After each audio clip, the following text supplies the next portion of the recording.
Hola, ¿qué tal? Nos encontramos aquí, mis clases con Millán, Gabriela Millán y Daniel Díaz, EduCDAN. Habíamos planeado ya esta conversación o poder tener colaboraciones juntos para nutrir en conocimientos de historia, de español, de entorno socioeconómico, de ventas. Y finalmente, hoy ha llegado ese momento. ¿Por qué, Gaby?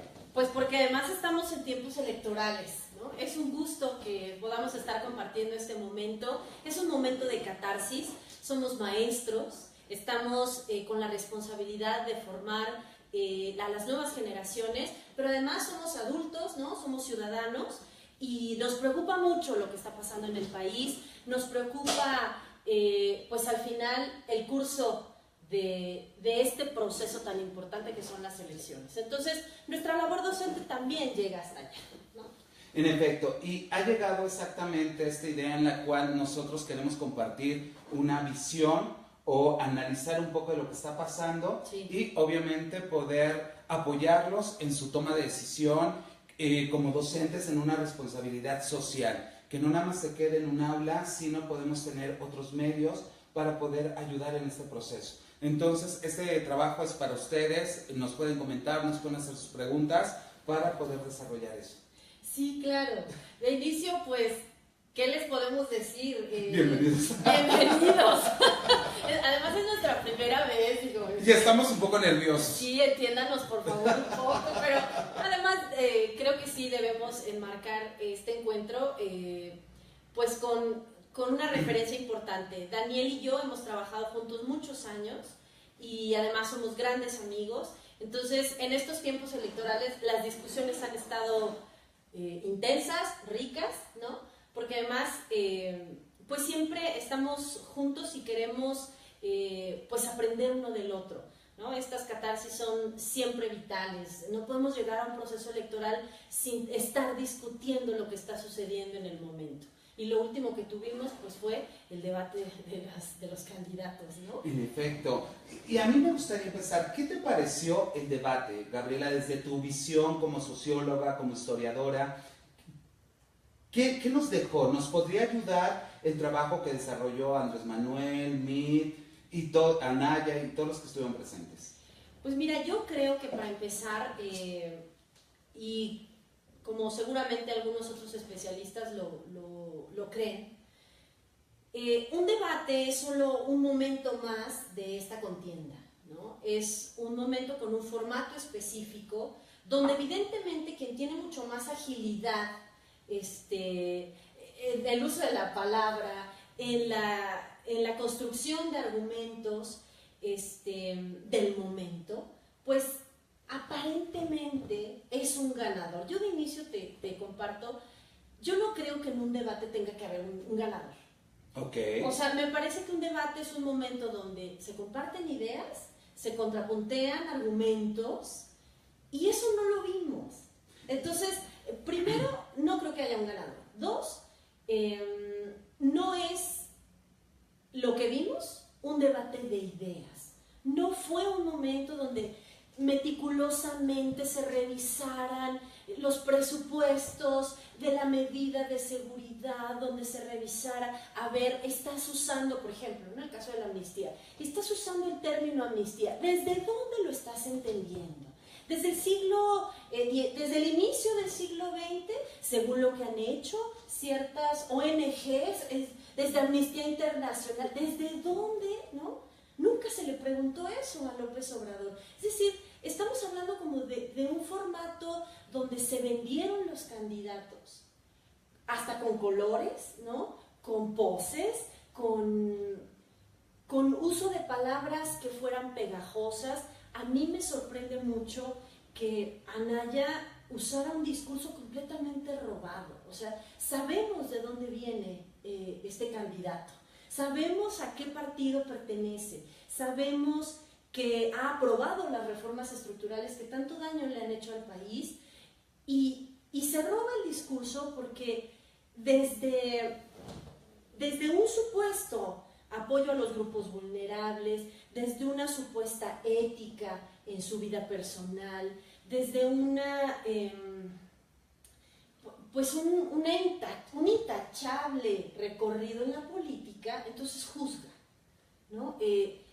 A mí me parece que se roba el discurso porque él no empezó hablando así, él no pertenece a un partido que hable así, que emita un proyecto de nación o que comparta un proyecto de nación donde lo más importante son las mayorías, es decir, esa nunca ha sido la postura de su partido ni de su trabajo político. Entonces, es muy fácil que en estos formatos se utilice cualquier palabra que suena bien para entonces lanzar algo contra los demás, ¿no? Sí, de hecho me agrada mucho la idea que manejas, no tendría que haber un ganador en ningún momento, sin embargo, sí considero que la postura tendría que estar en lo que tú dices, un debate se construye a partir de ideas, sí. Y lo que queríamos escuchar era las ideas de cada uno, sí un poco de ataque, pero centrado sobre todo en las ideas que ayudarían a los indecisos o bien a los que ya tenemos una postura a ser mucho más claros. A mí me quedan debiendo. Sí. ¿Por qué? Porque se la viven atacando, se la viven esquivando los ataques y sí sirve para su campaña. Posteé en las redes sociales la ambigüedad en muchas ocasiones para un sector funciona. Pero también existimos otros que queremos estas explicaciones, que queremos que no sean solo sus voceros los que hablan por ellos, ¿no? Sí. Una pregunta, a mí lo vimos como muchos otros mexicanos y a mí me han cuestionado. Yo he hecho algunas publicaciones en las cuales me ha sido cuestionado y quisiera tú como especialista que me ayudaras a comprender, y así como las personas que nos están viendo, por qué la clase media o media alta no debería estar preocupada por las ideas de Andrés Manuel López Obrador. Y te cuento, a mí cuando platico con ellos, cuando vamos a tomar un café, me dicen, es que ¿sabes qué? Andrés Manuel propone regalarle dinero a los pobres. ¿Quieres que estemos llenos de ninis? ¿Por qué uno que ha trabajado, que ha construido su patrimonio, tiene que quitárselo para ayudar a los pobres? Y a nosotros, ¿quién nos ayuda? Claro. Fíjate que esa es una idea muy interesante que se pregonó mucho cuando la Rusia socialista, a principios, en la segunda década del siglo XX, pues cuando se convierte en socialista, una de las cosas que comenzaron a pasar era pues que se ejercieron medidas que ni dijo Marx, ¿no? que nunca se teorizaron como tal, esta es la manera en la que vamos a salir del capitalismo, no, jamás. Pero pasaron cosas como esta. Tú tienes en posesión 3 gallinas y él no tiene ninguna, entonces te quitamos 2 y se la damos al otro. Sí, bueno, pero el hecho de que haya sucedido en algún momento no quiere decir que todo lo que implique favorecer a una mayoría, que debemos ser muy claros, una mayoría que históricamente ha sido golpeada y marginada. No podemos pensar, o sea, vaya, aclaro primero,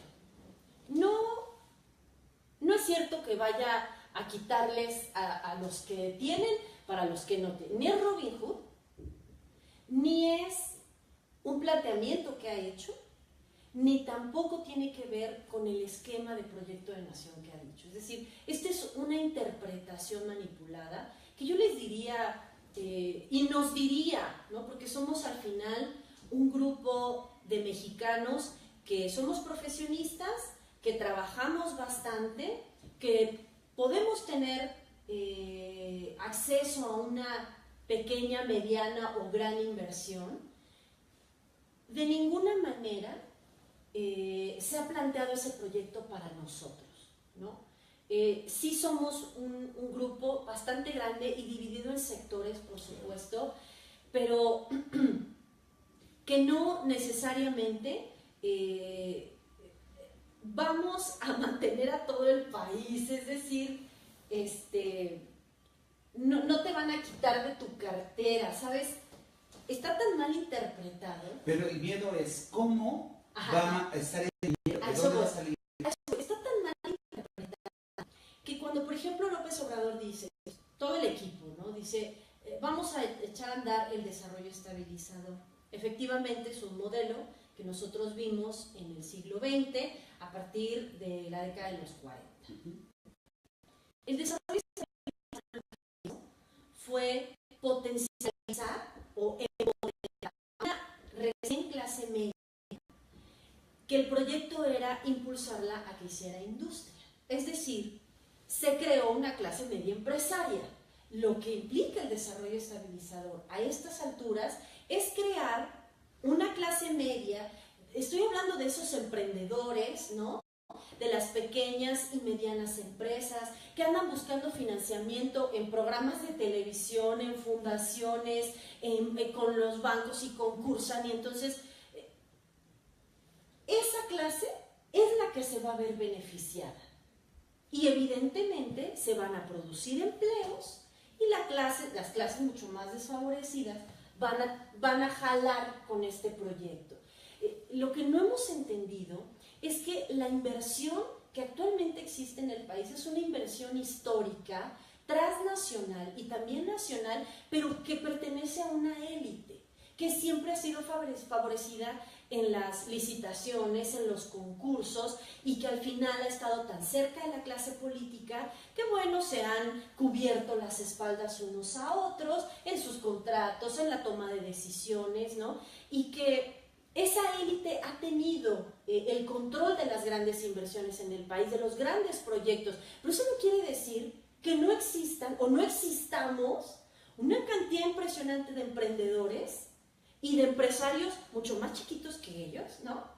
Pero que tienen posibilidad de entrarle a la producción de riqueza en este país. O sea, a mí me llamó mucho la atención, con muchas otras cosas, ¿no? Cuando a inicios del sexenio de Peña Nieto se hizo este proyecto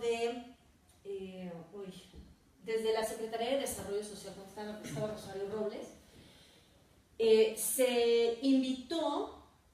Precisamente tenía que ver con la alimentación, ¿no? Y con lo que iba a llegar a...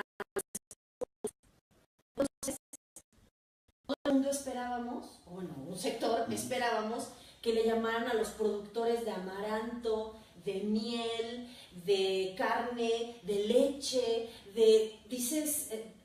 hay infinidad de panaderos, ¿no? Tenemos infinidad de negocios de gente tan creativa, que hace gourmet, que hace cosas maravillosas, y no fueron llamados a la licitación.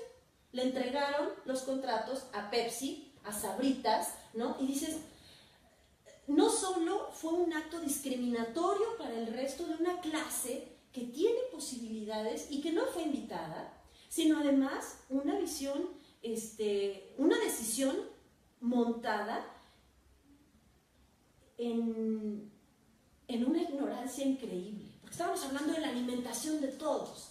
Entonces, es una mentira, es una manera en la que la guerra sucia contra el proyecto de López Obrador se está llevando a cabo. Yo le diría a nuestros compañeros profesionistas, a los emprendedores, a todos aquellos que trabajamos bastante, ¿no? que estamos ahí, pues que no va a suceder esto. O sea, los proyectos que ha enunciado López Obrador, que pudieran, por ejemplo, ser muy similares a los de las zonas especiales, zonas económicas especiales, no se le llamará a los grandes capitales, se le llamará a los empresarios, que por cierto están con López Obrador. Nadie se da cuenta que hay un grupo fuerte de empresarios, sobre todo del norte, ¿no? Nos venden la idea que en el norte el proyecto de Morena no tiene mucha fuerza. No es así. Sí tiene fuerza, y tiene fuerza de los productores, ¿no? Y gente pues de bastante tiempo en los negocios, porque saben que no está peligrando la inversión del país, está peligrando la inversión de las grandes firmas que históricamente han invertido en los proyectos. Escuchando y viendo acá las redes sociales, cómo se encuentran los comentarios, ellos siguen cuestionando que esto que tú comentas, Gaby, no va a suceder. O sea, que la clase media, media alta, no va a verse favorecida en ningún momento. ¿Qué nos permitiría desde la parte histórica creer que puede ser real que no nada más un sector esté controlando las inversiones? Bueno, yo diría que desde que, o sea, si solo decimos no lo creo, ¿desde dónde no lo crees? ¿Solo porque tenemos miedo? Yo creo que para empezar no podemos tratar de entender un proyecto político desde el miedo. Cuando yo digo desarrollo estabilizador, cuando Morena dice desarrollo estabilizador, bueno, habría que revisar qué significa eso, ¿no? El desarrollo estabilizador en el siglo XX traía un problema de fondo que no traemos en este momento, ¿no? Fue el gran éxodo, la gran migración del campo a la ciudad. Bueno, ahora ya están los migrantes aquí, ¿no? Ya somos las generaciones de los migrantes. Pero al final, cuando vaya en términos de estructura económica, el desarrollo estabilizador implica eso. Y se ha enunciado. ¿Por qué? ¿Por qué creerlo? Pues porque eso significa lo que se está diciendo. Porque eso significa. Y porque además habría que ver la congruencia del proyecto. Yo hace rato te iba a comentar esto. El problema del debate y de la manera en la que lo expresan los candidatos es que pareciera que ellos, por sí solos como personas, serán o son los poseedores del cambio o de la transformación y de todo lo que va a pasar en el país. Estamos hablando de proyectos de nación. Por eso es tan absurdo y tan desgastante que nos concentremos en las características de la personalidad de alguien. Porque evidentemente, por mucho que alguien crea que él, no es así, ¿no? Y la visión política no trata de eso. La política tiene que ver con el proyecto para todos, para una diversidad, ¿no?, de comunidad que somos, porque vaya que sí somos una diversidad en este país. Claro, y esto que acabas de decir es muy cierto, porque parece que realmente es Andrés Manuel López Obrador, o sea, se olvidan del proyecto. Sin embargo, cuando caen en otros candidatos, sí ven un poco más el panorama, que también eso es con lo que está luchando José Antonio. José Antonio habla de él y lo quieren posicionar con su experiencia, con todo lo que es MIT, y olvidando lo que es el partido. Y ahí sí lo atacan y lo critican por todo el lastre que va cargando el partido institucional. Exactamente. Entonces, ¿a qué comunidad perteneces? ¿De dónde emana tu proyecto de nación? ¿Qué se traduce en un indicador que es propuesta? ¿No? Entonces, tenemos que revisar el contexto. A mí me parece que Morena va a tener, o sea, hay que ser muy honestos y muy críticos, muy abiertos. La política en este país es heredera de un proyecto muy sucio.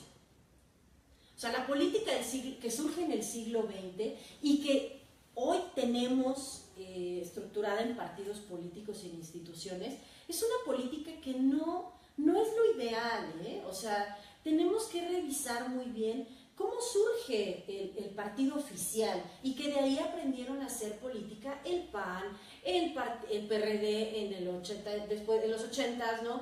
Y ahora Morena. Y el Verde y todos los que han surgido. Es decir, es un vicio social que no hemos logrado cambiar, ¿no? O sea, para empezar, ningún partido es la pulcritud y la honestidad que todos quisiéramos. Claro. Somos una sociedad bastante corrupta, mentirosa, con conflictos de personalidad de ego bien graves, ¿no? Nos sentimos los chingoncitos y en realidad no lo somos. En fin, somos una sociedad con bastantes complejidades. Entonces, no veamos a un partido completamente aislado de esta naturaleza social, primero. O sea, ¿por qué digo esto? Pues porque ni Morena se puede salvar de eso. Sin embargo, el antecedente que ampara o que explica la congruencia del movimiento que encabeza López Obrador es todas estas luchas que durante el siglo XX y lo que llevamos del XXI le han dado forma a las personalidades que están ahí, a las palabras que se emiten, ¿no? O sea, si nosotros revisamos la historia del siglo XX, nos vamos a dar cuenta que precisamente con la creación del partido oficial, que se va a convertir en el PRI, el serio problema problema político que vamos a vivir hasta el día de hoy es la lucha por la democracia, por la representatividad de las mayorías, porque el proyecto del PRI fue concentrar la toma de decisiones políticas. Es decir, Madero vivió, lo golpearon, lo maltrataron, después lo mataron y gracias Madero, porque al final no se religió a alguien, pero el poder siguió concentrado en un grupo. Entonces, todas las organizaciones que desde los 40 hasta acá han buscado representatividad y que se escuche la voz y transparencia en la toma de decisiones, pues se han topado con este sistema, ¿no? Luego entonces, los grandes luchadores del siglo XX y de ahora, los que han sido protagonistas de las grandes conquistas, que por cierto hoy gozamos, ¿no? Esos son los que le dan sentido al proyecto de Morena. ¿En qué momento podemos ver un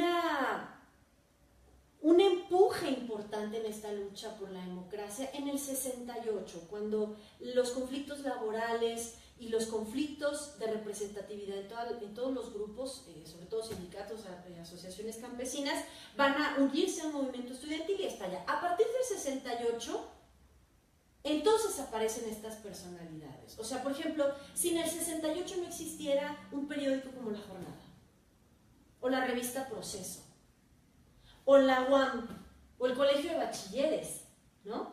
O estas grandes conquistas que a partir de ese movimiento tuvieron los jóvenes, ¿eh? O sea, la población joven se ha visto favorecida por este tipo de movimientos, por esos términos, por esas luchas, o sea, es lo mismo que estamos viendo en el proyecto de Morena, es lo que históricamente se ha logrado.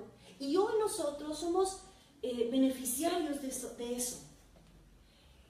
Por eso ignorar un poco la historia es bien grave, porque entonces no entiendo de dónde viene. Yo diría, para cerrar con esta respuesta, los grandes comunicadores, muchos de ellos ya asesinados, surgen de esta corriente crítica del 68, ¿no? Son una generación heredera de ello. Cuando hablo de los beneficios para los jóvenes, pues estamos hablando que por primera vez los jóvenes aparecen en la escena política y dicen yo también quiero opinar, ¿no? Y entonces se abre, pues es en el sexenio de Luis Echeverría, cuando se abre toda una reforma electoral para que bajar, por ejemplo, la edad para ser diputado, ¿no? Se hacen una cantidad impresionante de escuelas y de cosas que curiosamente alguien diría, eso es populismo. Sí, claro. En su tiempo dijeron, es un populista Echeverría, pero gracias a ese populismo, es decir, gracias, y quiero acotar, gracias a ese pensar en un grupo mayoritario que estaba pidiendo representatividad y ceder desde el poder lo que les tocaba, eso es populismo, ¿eh? Eso es populismo. Entonces, el haber hecho eso, bueno, le dio estudios a los papás de los que hoy están angustiados porque gane López Obrador. Entonces, ese antecedente es el argumento con el que un proyecto como el de Morena es congruente.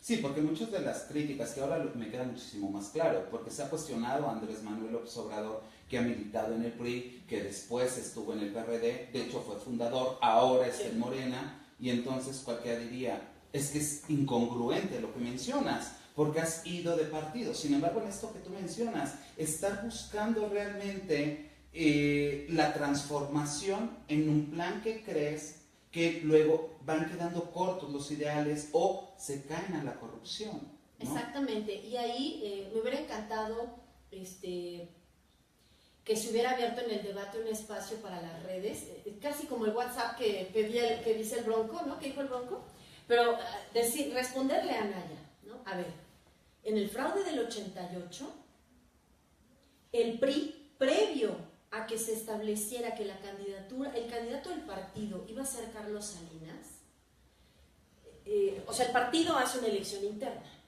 Y en la elección interna, los miembros del partido eligieron a Cuauhtémoc Cárdenas. Pero estaba dicho desde la Organización del Sistema Mundial que era otro el que tenía que llegar, porque había un compromiso por continuar con el sistema neoliberal que había instaurado ya Miguel de la Madrid. Entonces, hacia dentro del partido se elige a Cuauhtémoc Cárdenas. Y lo que hacen es imponer a Salinas. Es en ese momento donde Cárdenas, y donde está López Obrador, ¿no? Y Ifigenia Martínez y tantos, ¿no? Y tantos asesinados, por cierto, en el sexenio de Salinas, rompen con el PRI, y es cuando se alían a los otros partidos y lanzan a Cuauhtémoc Cárdenas como un candidato independiente. Entonces, bueno, lejos del PRI, ¿no? Pero con todos estos partidos. Anaya no conoce esa parte o manipula esa parte para decir que Andrés Manuel es incongruente, ¿no? Andrés Manuel en realidad forma parte de esta ruptura del PRI y fundan una nueva izquierda, ¿no? O los cimientos de una izquierda, que aquí hay que entender algo. Los procesos sociales son procesos largos. Estamos acostumbrados a una vida de la inmediatez y quisiéramos que todo pasara así, y no.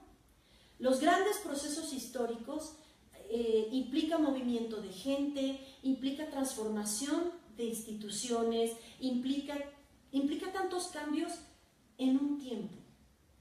Y la democracia en un país que después de su revolución popular se enfrenta con un proyecto político como el del partido oficial, que va a frenar cualquier intención de entrarle a la toma de decisiones libre, pues nos va a costar mucho trabajo.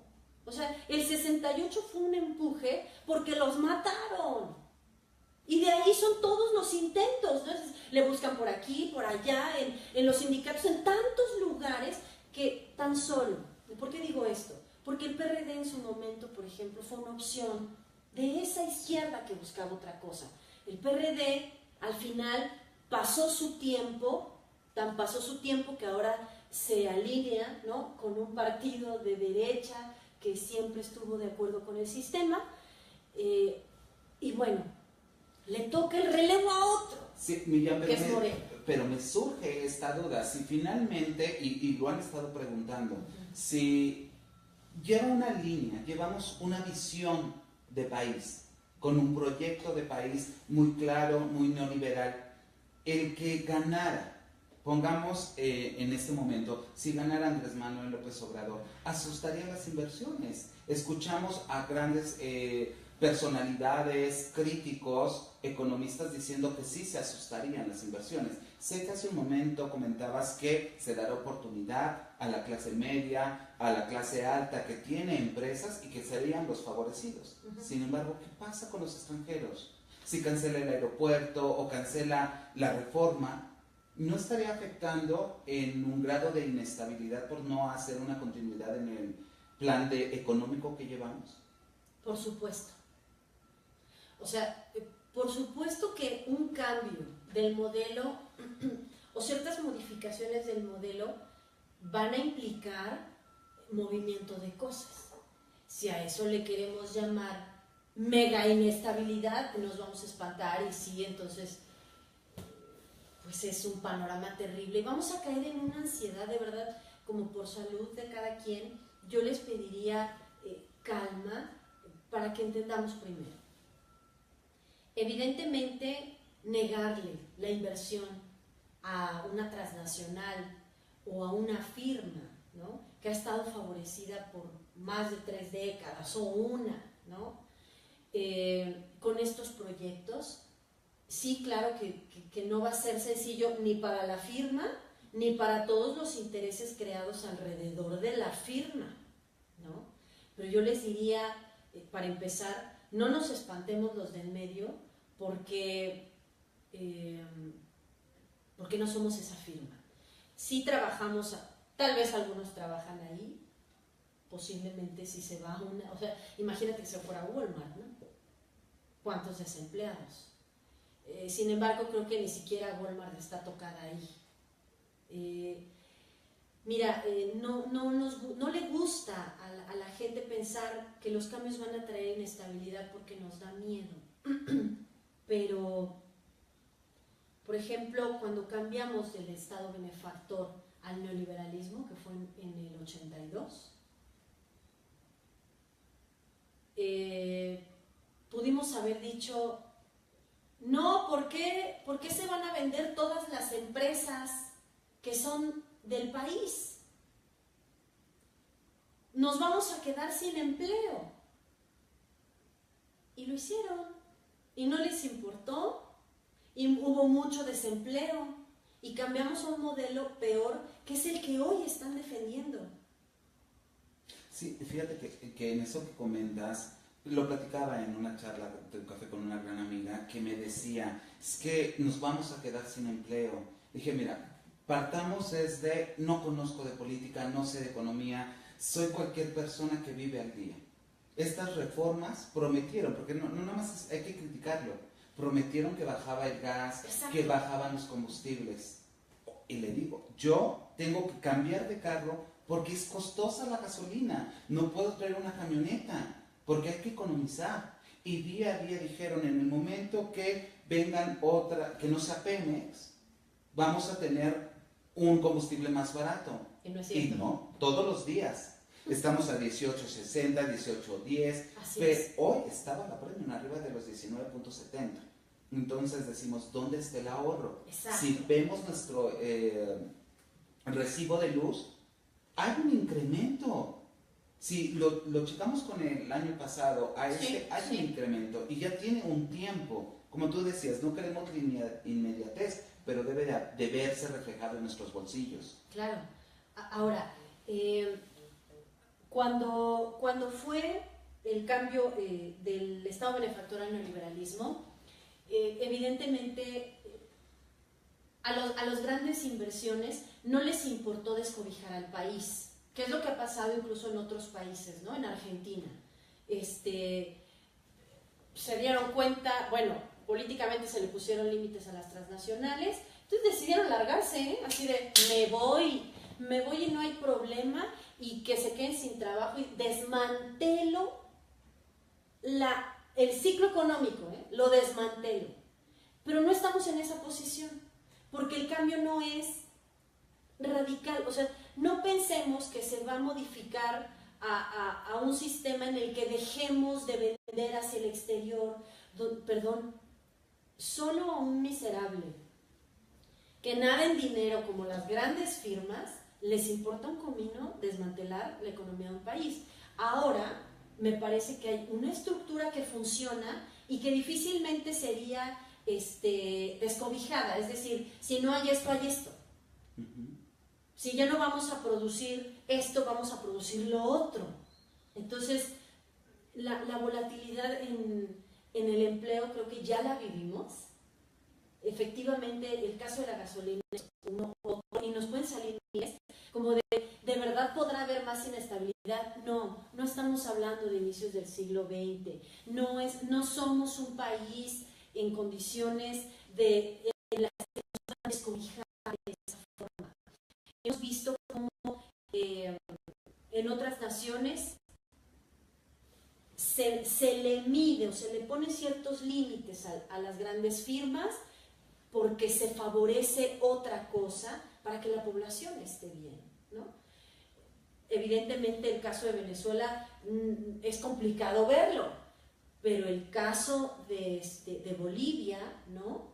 El caso de Chile, el caso de Argentina, la Argentina misma, por Dios, hay principios que podríamos decir son muy populistas, ¿no? Y mandaron bien lejos a muchos inversionistas extranjeros y que entonces están bien, ¿eh? O sea, perdón, no están peor de cómo estaban cuando los descobijaron. Dentro del programa que plantea Andrés Manuel López Obrador, ¿cómo asegura o da tranquilidad en estas decisiones que pueden tener las grandes firmas? ¿Qué hay en su proyecto de nación que podamos decir vamos a continuar creciendo o no vamos a estar como Venezuela? Sé que es un rumor mal infundado, como lo acabas de mencionar, no están las condiciones para que nos pase como en Venezuela, es diferente. Sí. Y además, acoto, esta idea que se ha vendido no nada más en México, en toda la izquierda de América Latina, si vamos a las elecciones que van a ser en Colombia, también se está atacando a la izquierda con lo mismo, nos vamos a convertir en Venezuela. Sí. Es decir, se ha convertido como en la bandera de atemorizar a un pueblo. Sí. Pero, ¿qué hay en el proyecto de nación de Andrés Manuel López Obrador que permita confiar? Quitemos que no es Andrés Manuel López Obrador, es el proyecto de nación de un partido que hay que acotar, que es muy joven y está muy bien colocado por una inconformidad que estamos viviendo todos los mexicanos.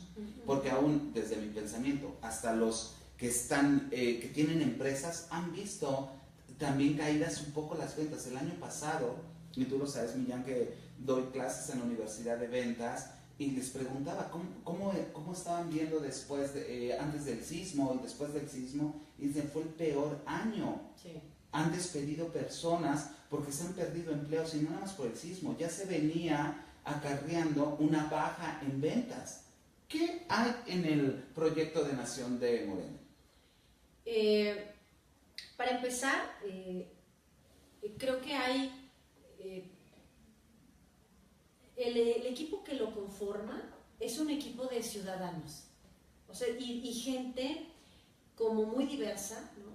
con perfiles profesionales muy importantes.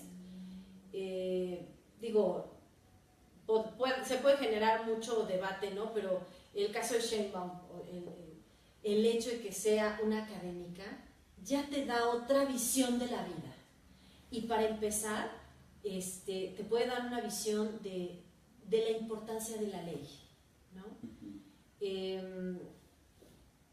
Si de trabajo nos estamos quejando, bajo el esquema de Morena, la ley es importante y tiene ya más de 3 décadas que la Ley Federal del Trabajo está como metida abajo de no sé dónde, ¿no? Es decir, los derechos laborales se han encarecido de tal manera que son excepcionales las empresas o instituciones que te dan garantías laborales, ¿no? Que te pueden dar un día económico, que a las embarazadas no las van a despedir solo por estar embarazadas, que tienes derecho a muchas cosas. Entonces, el equipo tiene muy claro qué es lo éticamente válido, porque hay una ley que nos ampara, ¿no? Y lo que ha pasado en los últimos sexenios, y más en es que la ley no existe, ¿no?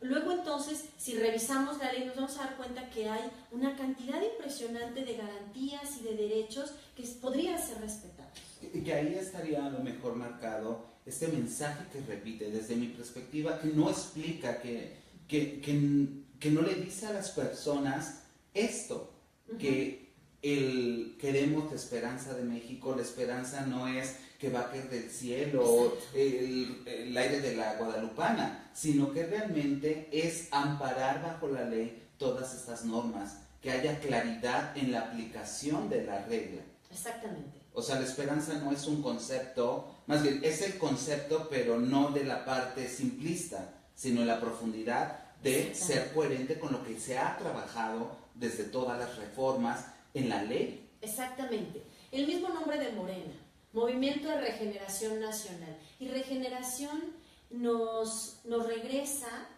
al proyecto periodístico de los hermanos Flores Magón, que han sido, o sea, de verdad me parece que los grandes críticos del siglo XX que ha tenido México, porque lo que hacen es cuestionar el papel dependiente que tenía, y que si vivieran hoy lo siguieran diciendo, que tiene este país con respecto al extranjero. Es que ese es el punto central.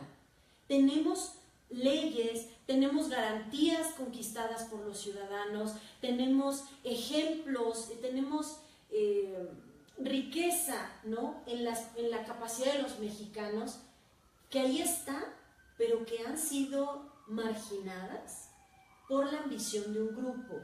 Me parece que el problema a estas alturas del discurso de un Andrés Manuel es solamente hablar de este grupo que se ha aprovechado, ¿no? Porque al final en el proyecto, ese grupo que se ha aprovechado es una parte, ¿no? Nada más una parte. Sí, me perdí siguiendo. ¿Sabes qué? Es que están escribiendo y todavía De hecho, te iba a decir, oye, abre, porque ahí han de haber muchos mensajes sí, de tus seguidores que han de, que te mandan a felicitar mucho. Me preguntaban quién era mi invitada. Okay. Entonces, en esta idea no es ninguna invitada, es una compañera, es profesora de historia, es socióloga, por la UAM, ¿no? Sí, por la UAM. Es por la UAM. Tiene más de 12 años dando clases de historia, sí. Es una gran conocedora en esta área y de ahí a que se considere como importante conocer la historia para poder realmente ver qué es lo que está pasando, ¿no? Hay que quitarle el sonido. Perdón. Sí, es que... Oye, antes, sé que, y todos van a decir, ¿ese cambio qué? Estaba viendo tu taza, ahora que tomé café, bien interesante. Sí, ya se enfrió, pero tiene un efecto interesante. ¿De dónde es? Es de Jiquilpan. Cuéntame, me parezco comercial, está patrocinado. Sí, bueno, me encantó. Comúnmente no compro tazas como de lugares más que en México, ¿no? Pero de conciertos y todo esto. Pero me encantó esta taza porque además de que se ve la imagen del pueblo de Jiquilpan con lo caliente, Jiquilpan es el pueblo donde nace Lázaro Cárdenas. Y es parte de lo que yo le pediría a este país que entendiéramos, que la política se convierte en un tianguis porque no conocemos de historia, ¿no? Y cuando conocemos de historia, entonces podemos rescatar estas cosas maravillosas. Jiquilpan es el lugar donde nace Lázaro Cárdenas y me encanta porque además yo soy cardenista, ¿no?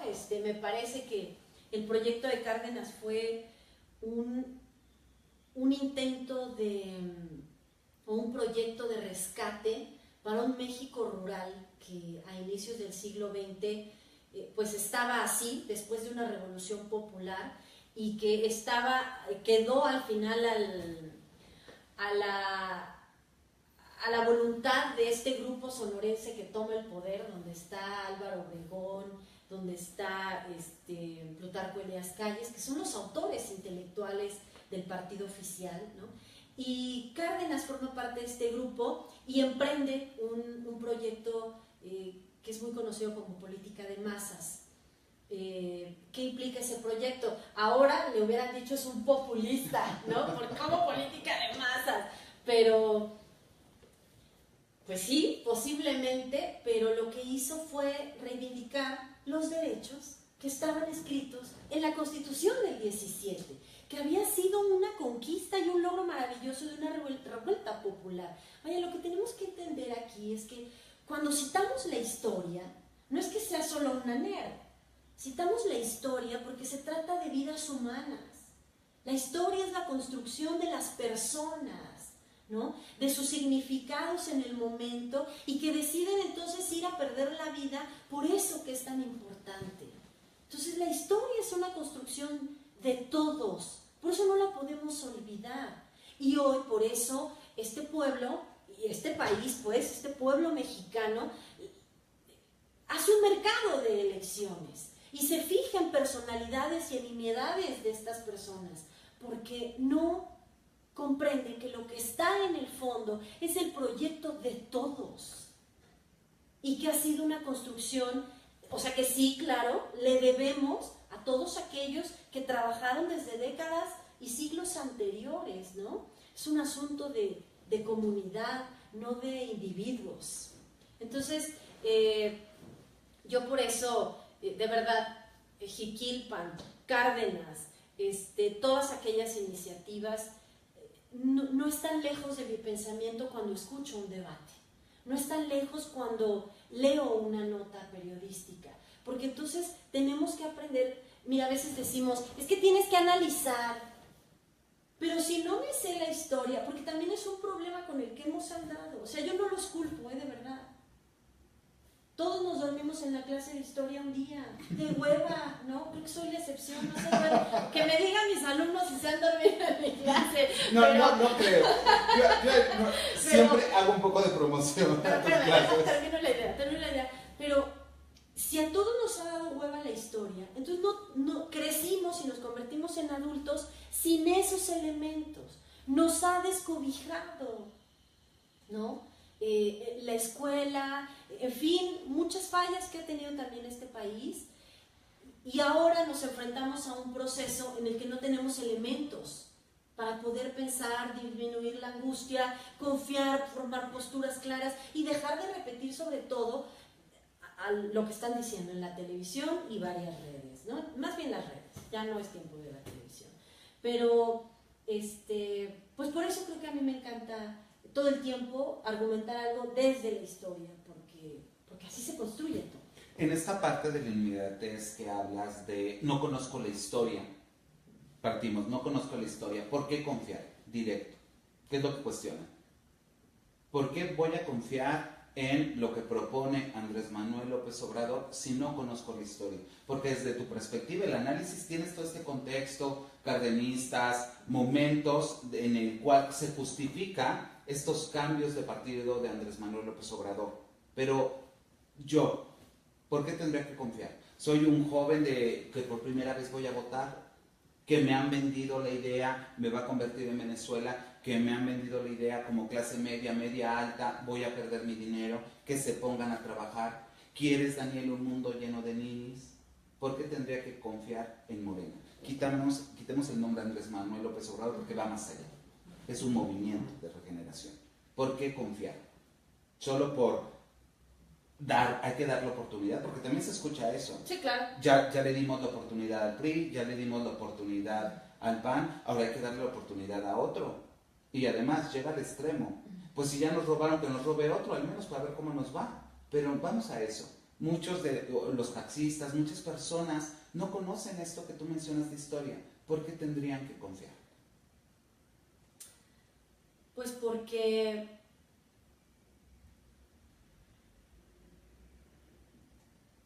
trae detrás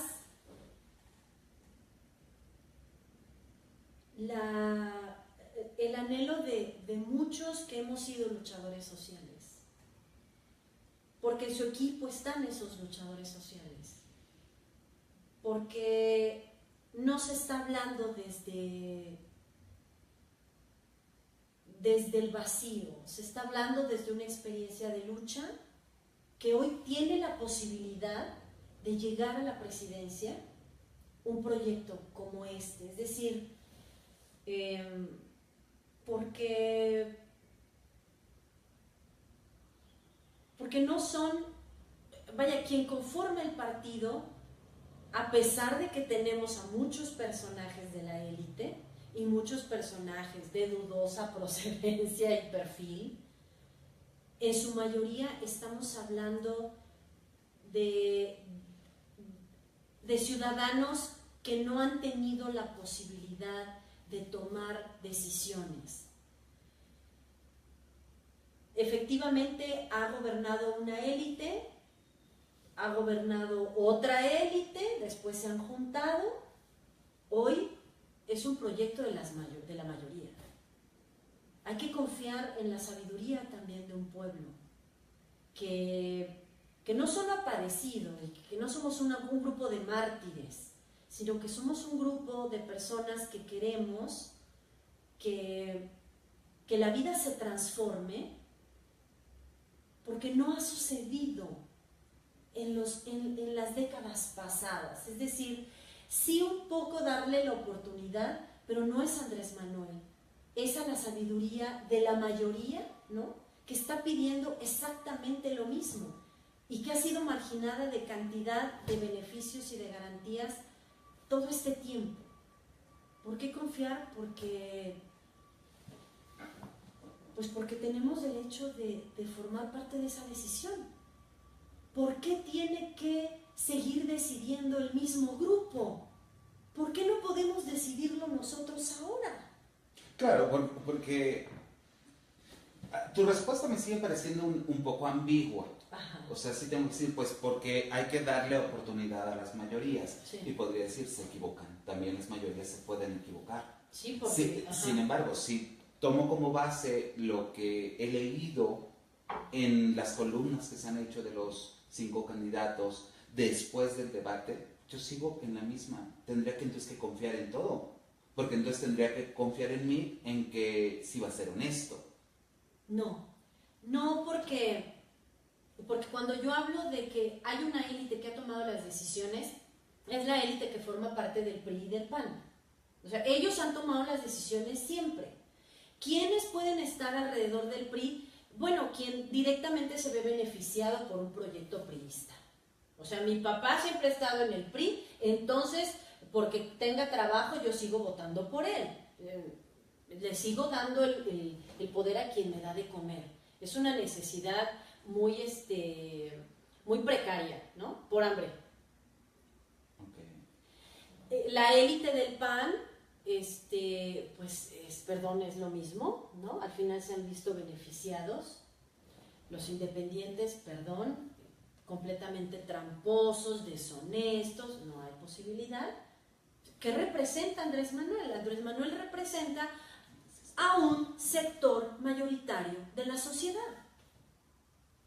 ¿Por qué en este momento, por qué no? ¿Por qué no podemos formar parte de las decisiones políticas de este país?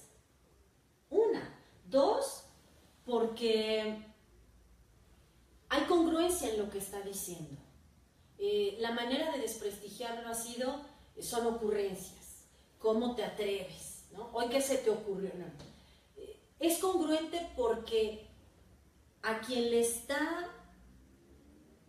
quien ve amenazados sus intereses son quienes están generando este discurso, ¿no?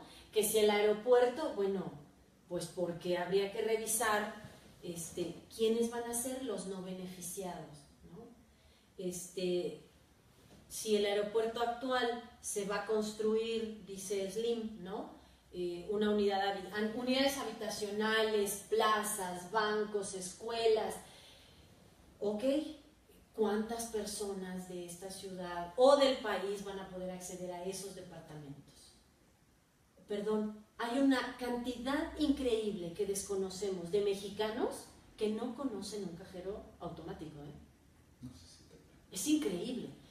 Hace unos años, un niño de Ecatepec, en la primaria, salieron de vacaciones, regresaron, la maestra les preguntó ¿a dónde fueron de vacaciones? Y un niño dijo, yo fui a Walmart.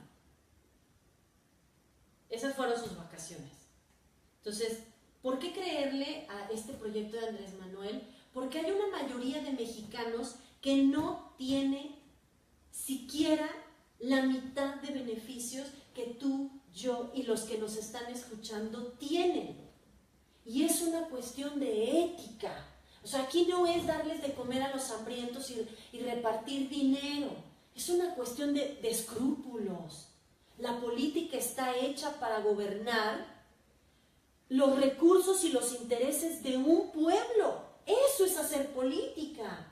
¿Por qué creerle? Pues porque está diciendo exactamente eso. Voy a gobernar para todos. Y en ese todos están incluidos estos sectores. ¿Por qué no creerle a mí? Pues porque en su historial político no ha beneficiado a todos, ¿no? Acabo de leer una nota de Proceso donde dice que cuando fue titular de Sedesol hubo un desvío increíble de 23 millones de pesos, ¿no? Que aparentemente eran para apoyar estancias infantiles de niños indígenas y apoyo a adultos mayores indígenas. El sector históricamente marginado se robó el dinero, o no sé a dónde lo llevó, ¿no? Entonces, aunque hoy diga un discurso como sea, no está gobernando para una mayoría. Andrés Manuel, cuando fue jefe de gobierno, construye preparatorias y una universidad. Entonces no es mayoría. Claro que sí, porque además la educación es la clave de esta construcción compleja que necesitamos que tenga este país. ¿Por qué no creerle a Anaya? Pues porque Anaya pertenece a un partido, ¿no? Que además de no solo conservador, sino retrógrada, es un partido que en su línea conservadora pues miente cuando habla de apoyar a las mayorías, cuando perdón, desde esta visión, ni las mujeres, ni los homosexuales, ni los jóvenes, ni los viejos forman parte de su esquema moral, ¿no?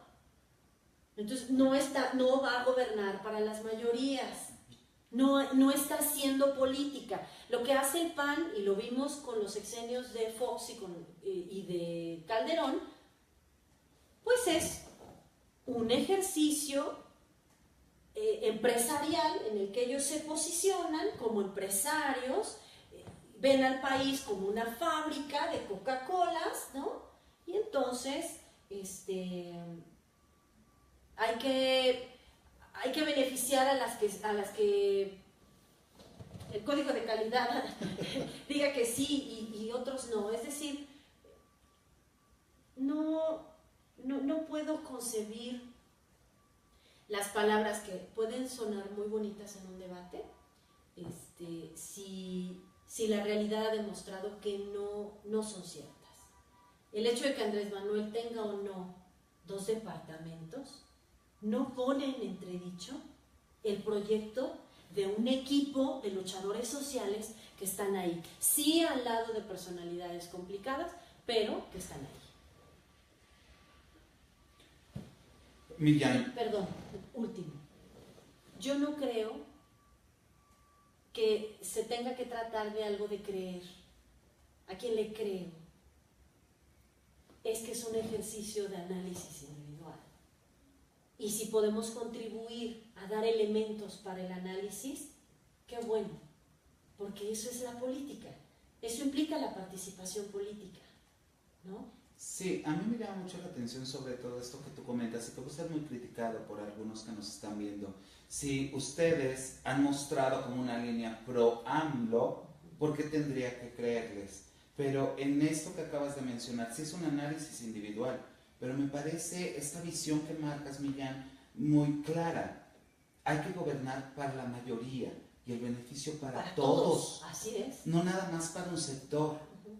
Tal vez sí, los que deben de tener mucho miedo es solo un sector que se ha beneficiado sin considerar, sin escrúpulos, por encima de la ley. De ahí que me suene ahora en ese momento cuando diga la mafia del poder, pues sí, ahora me suena un poco más lógico, sí podría estarme riendo a lo mejor en el debate, ¿cuántos mafias del poder va a decir? Pero sí, ahora me suena, porque si es una mafia en la cual, quitemos la palabra mafia, no me gusta mucho, es un sector que se ha favorecido y que si ahora todo el país, y no en una parte de regalar dinero, como lo mencionas, sino es un trabajo, si la clase media alta puede concursar en alguna licitación, no solo este grupo privilegiado, puede generar más empleo. De hecho, me parecería que la clase media y media alta sería más favorecida. Sí, definitivo, en esta perspectiva, porque tendrían acceso, como lo que tú marcabas, las personas que están fabricando esto pueden llevar y se está apoyando a la industria mexicana que ha sido tan golpeada. Se generarán nuevos empleos de estos que promete Andrés Manuel de 3,000 pesos, que no es quitar o aumentar los impuestos, sino se van generando a partir de la venta y el trabajo, ¿no? Claro, lo que pasa es que tan solo si se revisa el desvío de recursos en todas las instituciones, ya no digamos si se vende el avión presidencial, si les bajas el sueldo a los diputados, si todos los desvíos que están registrados por valientes periodistas, ¿no? Y analistas, o sea, ahí hay una cantidad impresionante de riqueza que tendría que irse a donde se dice que está destinada, ¿no? Entonces, tan solo ese principio simple, no lo haces, pues entonces todo se descompone, ¿no? Lo haces, tienen que verse beneficiados. O sea, vaya, es como una ecuación muy simple. Yo quiero insistir de verdad, si no es sí, por desgracia, hoy, como en muchas elecciones, o tal vez todas, estamos esperando creerle a alguien. Estamos esperando que nos convenza a alguien, porque no hemos sido formados para la discusión política, para la participación ciudadana. Y eso es un mal de este país. A propósito se ha construido así, ¿no? Ese fue parte del proyecto de la política del siglo XX y hasta ahora. ¿Cómo haces para que no participen y no te quieran quitar el poder? No los prepares para eso. Entonces, es una deuda que tenemos y que nos mete en estos conflictos, porque además terminamos peleándonos con nuestro mejor amigo y con quien amamos tanto, ¿no? Porque se hacen discusiones en función de la nada, de los colores del súper. Voy por el yogur, me gustó más este que el otro. ¿A qué comercial le creo más? El debate pareciera un comercial. Yo les diría,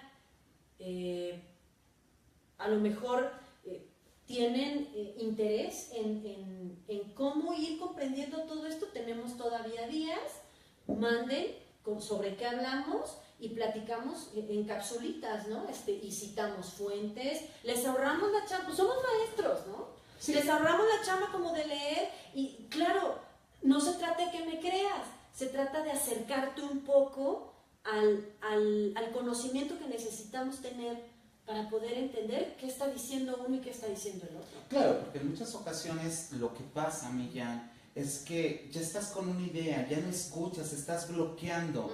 Miente, es que ¿por qué voy a creer? Cuando realmente tendría que hacer este análisis. Sí. Y no es de evangelizar a nadie, sino es una decisión personal en la cual conozco esta información, hago un comparativo, claro, y tomo la decisión consciente, pero no por creerle al otro, sino por lo que está. Y no quedar por encima si cortan manos, si sacó una gráfica, si vende el avión. Creo que esos son elementos muy triviales, sí, que no ayudan a la toma de decisión, sino es este juego. A mí me encanta luego estar en las redes sociales y ver cuántos memes se han hecho de que no se quiso despedir de todos. Y dices, pues no quiso, necesitaba un momento de ir a hablar al Zócalo, a lo mejor estaba pensando en eso, estaba a lo mejor, hipotetizo, un poco sí angustiado por el debate porque no es su fuerte, realmente, y hay que reconocer, claro, como profesor de español, de expresión, exactamente, cuesta trabajo. Si sí, fuera tan fácil exponer, fuera tan fácil dar un discurso, claro, no habría necesidad de insertar a nivel medio superior o hasta en el superior de disertación en ventas, sí, trabajar este proceso. Sí. Hoy día cuando trabajo con muchos de estos gerentes, no saben disertar. Tengo a las chicas muy parecido a lo que hacía Margarita, tocas el pelo, tartamudear y dices, ¿cómo llevas a cabo una venta? ¿Cómo haces el coach con tu equipo de trabajo? O sea, es un mal de la nación, de muchos. Sí, aunque para vender sea vital, ¿no? Pero el asunto es que en política no se vende. No es un mercado. Pero estamos acostumbrados a comprar. Vivimos bajo el esquema de comprar, de adquirir. Entonces creemos que el amor se adquiere, la amistad se adquiere, la escuela se adquiere, la educación se adquiere, la política se adquiere. Claro. Millán, ya hemos pasado mucho tiempo por acá. Ha sido realmente a mi gusto. Acá ya estarán todavía comentando algunos de los que nos miran desde mi visión, que ha sido como muy abierta hacia una preferencia y está marcado, y así lo he visto y así lo he mencionado. Tengo una preferencia, obviamente, con lo que tú comentas, para gobernar para todos, no solo para un sector. Sin embargo, como bien lo dices, también tenemos tiempo para seguir haciendo comparativas, sí, para seguir analizando, que sin olvidar, por supuesto, la parte histórica, sí, porque la parte histórica no nos permitiría, más bien el conocimiento de esta permitiría no volvernos a equivocar. No vamos... O equivocarnos y darte cuenta por qué te equivocaste. Entonces, en esta idea, creo que hasta el momento sigo muy convencido y no por eso tenemos esta conversación.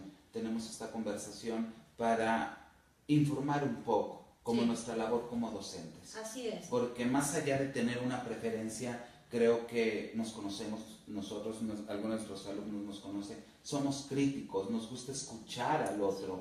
Y si lo escuchamos, digo, ok, tienes razón, a lo mejor cambio mi postura, no la cambio, pero en esta parte del análisis, que es muy importante. Ahora cuando doy clases de análisis literario, siempre les digo, es que debes de entrelazar los elementos externos, el momento en el que vivió, su biografía, con todos los movimientos artísticos que surgieron, con lo que escribió, porque hay una gran influencia. Una persona que no ha amado no puede escribir sobre amor, es falso. Un luchador social puede hablar de lucha, de injusticia. Decía, y regresando al tema político, en una mesa de debate que estaba trabajando Merkel, no recuerdo el nombre, se me fue el nombre, y decía, el grupo priista no puede coincidir que Andrés Manuel viva con 50,000 pesos al mes. Y entonces en mi imaginario hay personas que viven con 6,000 pesos al mes. Claro. Y lo hacen. Alguien de los 50 es favorecido. Para la gran mayoría de este país, ganar 50,000 pesos al mes es estar favorecido. Por supuesto. Entonces, creo que hasta aquí lo podríamos empezar a cerrar. Sí. Y como tú lo mencionas en esta invitación muy abierta a tus seguidores, mis seguidores y a todos nuestros alumnos, que todas sus dudas las lancen y podemos hacer cápsulas. Sí, un poco. Claro, definitivo. Y tú ya lo dijiste, es una contribución, ¿no? es una labor docente. También somos personas y también tenemos nuestro propio juicio, es decir, es válido, ¿por qué no? ¿No? Y una cosa más, si al final tú que no tienes claro, ¿no? que tienes esta idea vaga y que estás como, o tienes muy claro que Andrés Manuel no, Mid no, quien sea, solo, vaya, y quieres despertar como un análisis, quieres generar algo mucho más rico, bueno, puedes o no creernos, no se trata de que nos creas nuevamente, entonces hazlo tú, entonces ponte a leer tú, ¿no? Y comienza a cruzar la información tú, empieza a buscar en periódicos. Yo te diría, es que si leo el periódico, perdón, para hacer análisis social necesitamos leer 5 periódicos, Sí, porque 5, mínimo. En esto lo comentamos, si estoy buscando una editorial, La Jornada, sus textos sí van más encaminados a la izquierda, pero también para hacer el análisis no tengo nada más que seguir leyendo lo que me va a decir lo que pienso, sino hay que contrastar. Tenemos el Excelsior, tenemos el Financiero, tendríamos que empezar a buscar, y me sumo completamente, para hacer un análisis no son un periódico, 2, sí, no. Es un contraste de varios columnistas, de varias notas, y no nada más de este momento, sino de atrás, cómo ha ido funcionando, cómo fueron designados, porque 2018 y todavía el presidente dice, es él el que continúa. ¿Dónde está todo el partido? ¿Dónde está la parte democrática? Claro, y hay que asumir que efectivamente no tenemos la mejor política, no tenemos la política deseada, ¿no? O sea, claro que estamos careciendo de procesos completamente abiertos. Sin embargo, aún a pesar de eso, ¿no? Podemos establecer esas diferencias, definitivo. Yo te diría además, La Jornada es un texto que no solo podría verse muy inclinado a la izquierda, así como una etiqueta, es que es un periódico que surge desde la izquierda, que surge como una opción periodística en tiempos de crisis política. Entonces, si no se entiende eso, dices, pues este periódico es comprado por la izquierda. No es así, no lo veamos de esa forma. Sí, un tip nada más, ¿cómo sé qué fuente me está manipulando o no? Bueno, revisa, y se vale el Wikipediazo, ¿no? Porque me acerco por primera vez al conocimiento. ¿Cuándo surgió La Jornada? ¿Quién la creó? Y ahí están los links, puedes empezar a ver. Excelsior, ¿quién? Reforma, ¿quién? ¿No? El Universal, históricamente este periódico ha sido bueno, ¿no? Su fundador en un momento, y entonces Julio Scherer, en fin, ¿no? Te empiezas a dar cuenta de cómo surge para ver las fuentes. Y pégate un diccionario. a ti, o bueno, la red, ¿no? O sea, las prácticas que en la secundaria nos hacían, no sé si cuando fueron a la secundaria todos los que nos escuchaban, tenían un maestro que era ponte a leer y con el diccionario al lado, ¿no? Yo les diría, el término reformas estructurales, no sé si lo encuentren, pero busquen varias fuentes. Reformas estructurales, no es... Vaya, es que esta es otra trampa del discurso político, ¿eh? Uso términos que no se entienden bien, dicen que está bien, pero ¿qué diablos es reformas estructurales? Eso podríamos dejarlo de tarea para los que nos siguen, ¿no? Y lo platicamos en la siguiente caso. Por supuesto. Sin embargo, ya los tiempos ya han estado. Y hay unos que no se han movido, que siguen ahí muy atentos. Esto es importante. Y quisiera cerrar, sí, en dos ideas. La principal, que no tratamos de convencer a nadie, sino esta charla es para invitarlos exactamente al reto de conocer más nuestra política, de analizar y tomar la decisión que nosotros decidimos, pero no por creer, sino porque estamos convencidos a partir de datos fidedignos que ayuden exactamente a construir esta nación que es hermosa, que vemos de repente y no la amamos. Necesitamos que otros nos cuenten lo bello que es nuestro país para que reconozcamos todo lo hermoso que es. En una primera idea, y en la segunda, finalmente, hoy lo posteaba, independientemente de si votas por Anaya, votas por mí, por Margarita, seguimos siendo amigos, hermanos, compañeros, porque este país es de todos nosotros. La invitación sí a que voten, porque aunque puedas decir que los 5 son corruptos y no hay para dónde, de todos modos uno va a ser presidente. Así es. Entonces, esto nos tiene que unir como personas. Y ya la historia lo juzgará realmente. Nosotros como ciudadanos, gane el candidato que gane, nosotros vamos a saber si nos equivocamos o no. En esto, muchas de las personas que creyeron, que dieron convencidos, no nada más porque era guapo para algunas personas, Enrique Peña Nieto, hoy, o a Fox, que es lo que más ha sonado, que creyeron y hoy día están indignados porque todo lo que vieron en él, o lo que creyeron en él. Porque creyeron. Porque la política no es una cuestión de fe. Es de análisis. Es una cuestión de duda y de análisis. Entonces, en esta idea, hoy están defraudados. Entonces, la historia lo va a marcar, pero la invitación es que salgan a votar por quien realmente han decidido a partir de un análisis no de redes, sino de investigación profunda, de confrontar. Me quedaría con esa idea. Sí, de acuerdo. Pues que este y los siguientes sean un espacio de aprendizaje mutuo, ¿no? Que sea nuestro reto para llegar a unas elecciones, no en la misma postura de muchos años antes, de muchos otros, ¿no? Que seamos la diferencia. Vamos a construir cosas juntos. Claro, y que nos escriban ahí a los correos, a nuestras redes, que dejen comentarios, para en el segundo realmente sí resolver a gran profundidad estas dudas que van a tener. O esta propuesta que decías, les hacemos el trabajo, nos ponemos a investigar, ponemos a leer, hacemos la confrontación, ¿no? Sí, claro. Ese es el reto. Por supuesto. Ante todo, maestros. Vale. Gabriela Millán con Mis Clases con Millán, Daniel Díaz, Edugdan, juntos por primera vez apoyando en este desarrollo. Ok. Les agradecemos. Saludos. Bye.